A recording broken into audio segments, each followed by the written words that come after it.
Oke, halo semuanya, kembali lagi di Giga Garu Channel.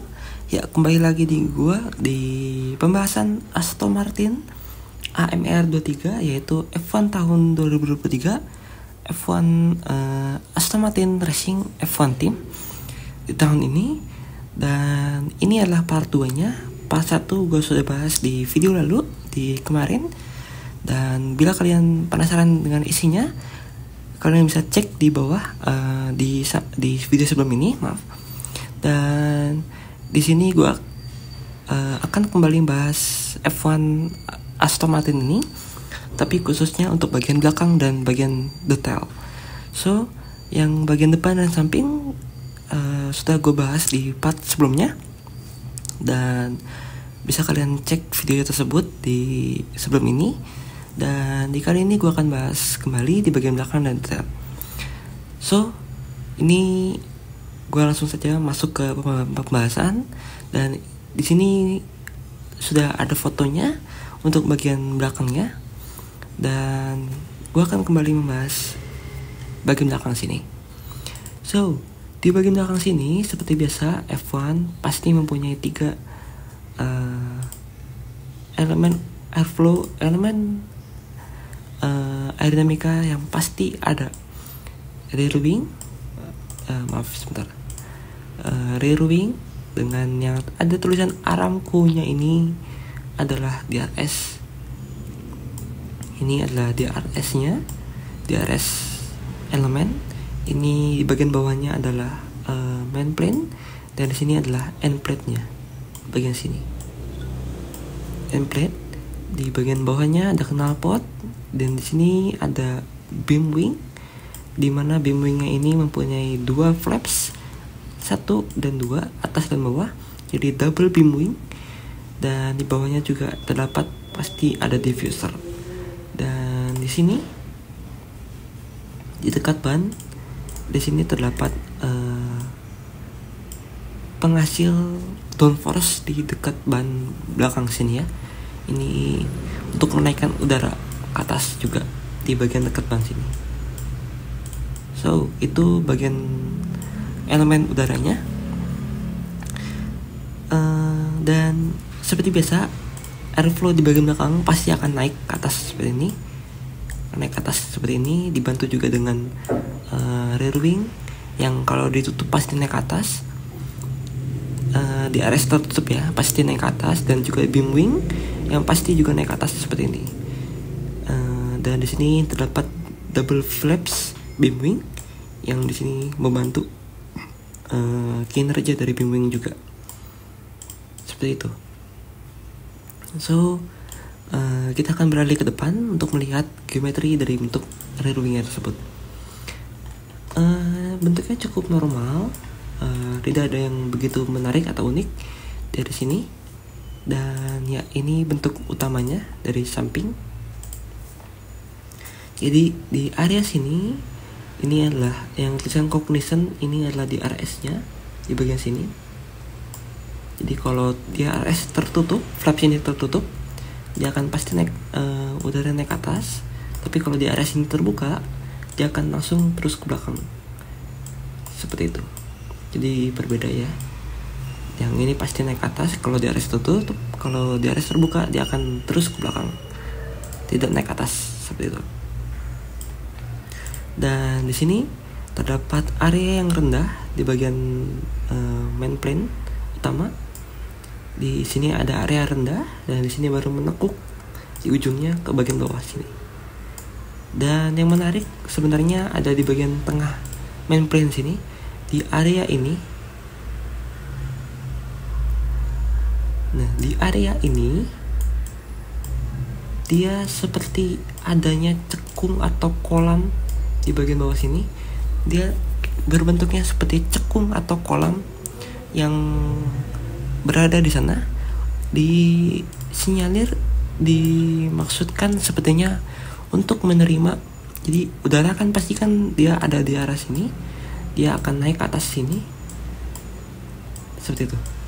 Nah, ketika dia kolam di sini, dia akan menampung banyak udara untuk dialirkan ke atas rear wing di sini seperti itu. Jadi ya mungkin maksudnya Aston Martin itu untuk memperkuat area downforce yang terhasilkan dari rear wing karena banyaknya udara di sana. Jadi dimaksudkan untuk membuat area downforce yang cukup optimal di bagian belakang sana. Seperti itu. Dan itu bagian rear wing dan bagian belakangnya. So kita akan masuk ke bagian detail. Di bagian detail gue akan bahas area setpot secara detail dan di bagian dalamnya. Dan di sini gue akan bahas juga di bimbingnya, di bagian desain kanannya tersebut. So kita akan masuk ke bagian detail. Oke, ini adalah bagian detail dan bagian akhir dari part F1 AMR 23 ini. So di sini gue akan bahas detail khusus di bagian setpot mereka karena ini cukup menarik dan unik dan agresif. Menarik, unik dan agresif, 3 kata itu untuk mempresentasikan bentuk setpot yang ada di Aston Martin. So ini adalah bentuk setpotnya dan gue akan bahas singkat dulu untuk bagian inlet setpotnya ya, karena ini cukup menarik juga. So di bagian inlet setpot Aston Martin mempunyai bentuk geometrinya seperti ini. Sebentar. Mungkin bentuk ini nih sudah kalian lihat di bagian dulu di beberapa minggu lalu. Gue membahas tim Haas yang mempunyai inlet setpot mirip seperti ini. Jadi bentuk setpot mereka bentuknya seperti ini. Nah, jadi yang area ini dia lebih mundur ke belakang ketimbang area ini yang lebih maju ke depan. Di sini dimaksudkan untuk apa? Agar airflow yang tidak masuk ke atas setpot ini, dia bisa masuk ke bawah, masuk ke dalam inlet setpotnya. Jadi dia tidak bocor ke bagian bawah sini sehingga mengganggu airflow yang ada di bawah undercut sini. Jadi airflow yang ada di sisi bibir atas ini dia bisa naik ke atas ataupun bisa masuk ke dalam, dan yang bagian sini dia masuk ke dalam dan bisa keluar ke arah airflow undercut sini. Jadi ini undercutnya, airflow masuk ke sini, dan jadi yang area ini murni dari undercut, murni dari depan masuk ke undercut atau tumpahan dari tekanan udara yang tinggi dari bibir setpot yang bagian bawah, bibir inlet setpot bagian bawah. Jadi bagian atas inlet setpotnya kalau dia tidak masuk ke atas mobil, dia masuk ke bagian bawah mobil seperti ini. Seperti itu. Dan ini inlet setpotnya cukup unik, dan jadi dia mempunyai bibir yang lebih moncong, lebar ke arah depan. So kita akan masuk ke bagian bagian setpotnya di bagian ke arah dalamnya ya. Oke, sebentar, gue akan perlihatkan gambarnya dulu.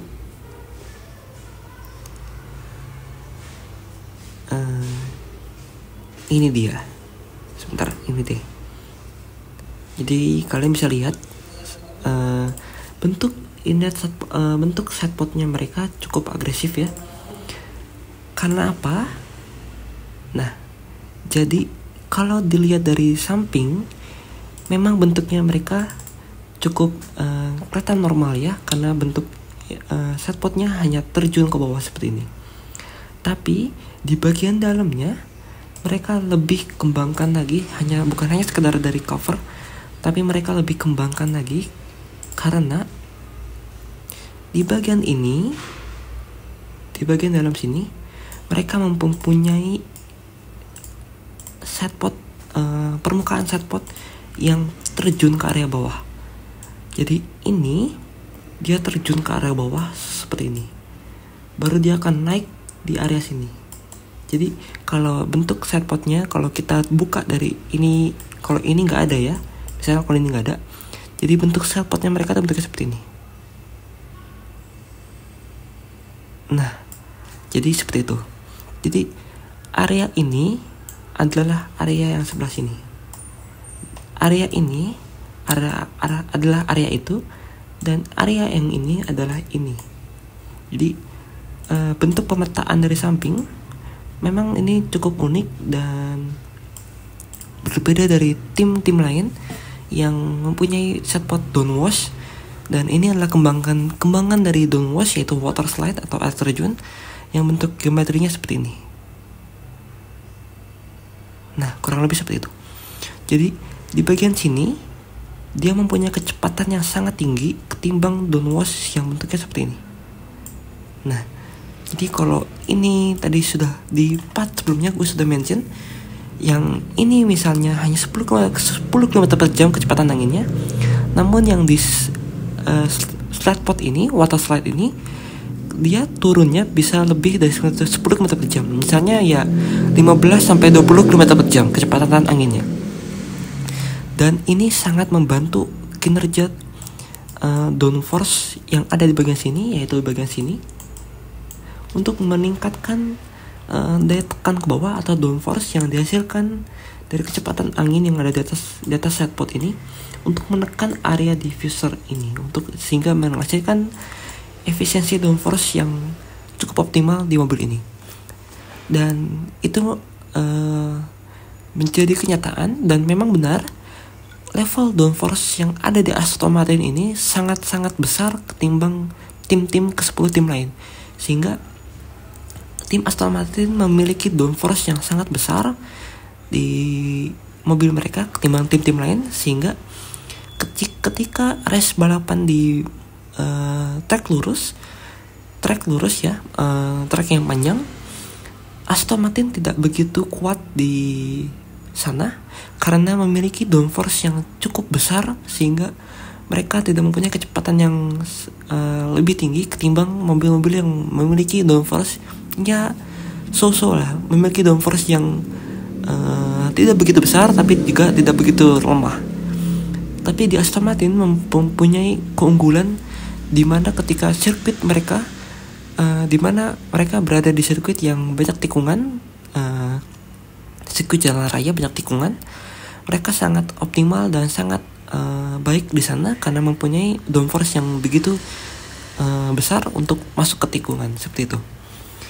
Jadi downforce yang ditekan dari kecepatan ini sangat besar, dan air terjun ini sangat besar untuk menekan ini.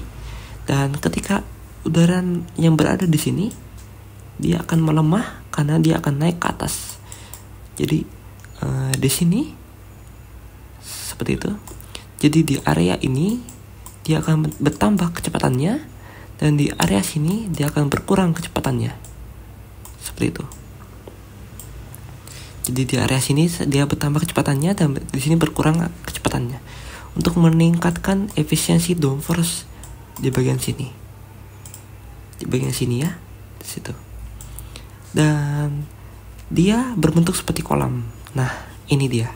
Dia berbentuk seperti kolam, dan di mana kolam itu mempunyai cekungan yang ke arah dalam sini, dan dia mempunyai sisi yang lebih dalam dan menyempit, dan di sini otomatis mempunyai hukum Bernoulli yang dimana kecepatan fluida akan semakin tinggi ketika fluida tersebut melewati area celah yang kecil.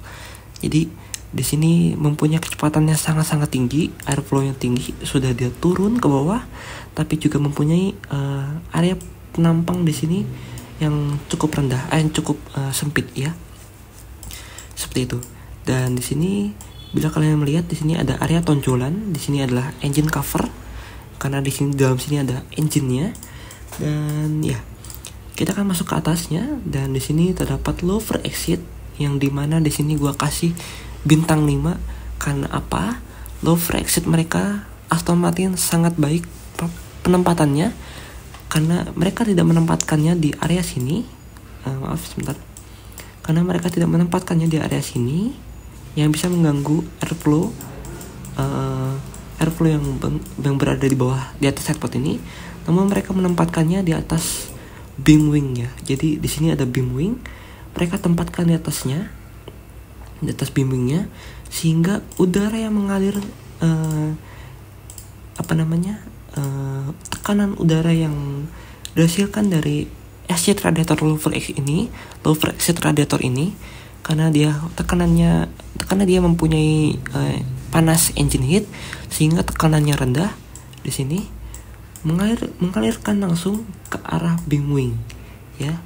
Jadi di sini ada low flow exit. Sebentar, di sini terdapat low flow exit yang mengalirkan udara langsung ke arah beam wing, dan di sini ada knalpot dan ya langsung saja panaskan anginnya di sana ya. Nanti akan juga disalurkan udara dingin, jadi dipisah antara udara dingin murni untuk meningkatkan efisiensi downforce ke bawah seperti ini, dan udara dingin untuk menyapu udara panas yang ada di atas low flow exit ini, sehingga tidak bercampur udara dinginnya, tidak bercampur tekanan panas dan tekanan dinginnya, sehingga tidak mengganggu airflow yang ada di bagian atas setpot tersebut.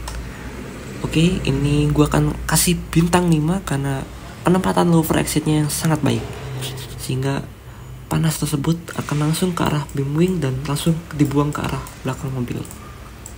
Jadi tidak mengganggu efisiensi downforce yang ada di area cook bottle sebelah sini. Nah, satu lagi sedikit ya di bagian detail ini, gue akan mention karena gue jarang mention di bagian floor di sini. Nah, di sini terdapat floor bagian Aston Martin di sini dan di sini. Di sini terdapat geometri yang unik lekukannya.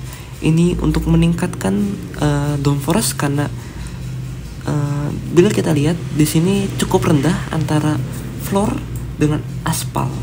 Jadi mereka cukup rendah sehingga meningkatkan, mereka membuat bentuk seperti ini untuk mengeluarkan angin yang ada di bawah floor ke bagian atas mobil untuk mengunci atau memperkuat area. Jadi di sini angin itu dikeluarkan dari atas floor sini untuk meningkatkan efisiensi downforce yang ada di atas floor ini, seperti itu.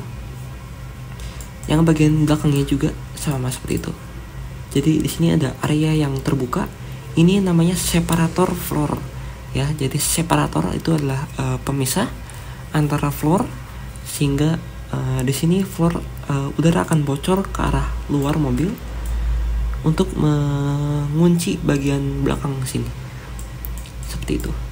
Jadi angin akan naik ke atas floor seperti itu, kurang lebih seperti itu. Oke, itu bagian detailnya.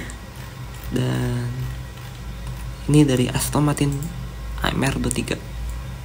So, sekian dari video gue kali ini membahas tentang Aston Martin Aramco Cognizant F1 Team dengan kode bodi AMR 23.